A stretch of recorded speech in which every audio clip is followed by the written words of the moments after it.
میں آتا ہے باپ کی دعا بچوں کے حق میں کبھی رد نہیں ہوتی، باپ کی خاص طور سے۔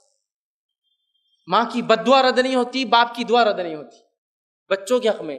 باپ کہاں کرتا ہے؟ اکثر ماں ہی دعا کرتی ہے بچوں کے لیے، باپ نہیں کرتا۔ باپ نہیں کرنا چاہیے، ماں کی تو ہوتی ہے میرے بھائی، لیکن باپ کے لیے خاص الفاظ ہیں، کیونکہ اکثر عورتیں دعائیں زیادہ کرتی ہیں بنسبت مردوں کی، باپ نہیں کرتا ہے۔ باپ نہیں کرنا چاہیے، بچہ بگڑ رہا ہے تو ماں تو روز کر رہی ہے میرا بچہ بگڑ جا رہا ہے، باپ بھی کرے کہ اللہ میرا بچہ کیسے بگڑ جا رہا ہے، اور تیرا تو وعدہ ہے تو میری دعا قبول کرے گا میری اولاد کے حق میں، ہے نا؟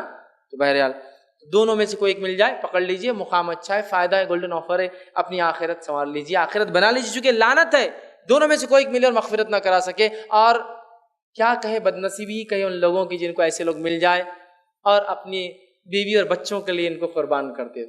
کیا کہیں، بیوی بچوں کے لیے نہیں ہو فائدہ، ان کے حق اپنے ہیں، میں یہ نہیں کہہ رہا ہوں بیوی بچوں کے حق نہیں، بالکل نہیں، ان کے اپنے حق ہے، لیکن ان کے بہت رائٹس ہے، ان رائٹس کو، ان حقوق کو ادا کرنا یاد رکھیے، ٹھیک ہے؟ تو بہرحال اس کا خاص خیال رکھیے۔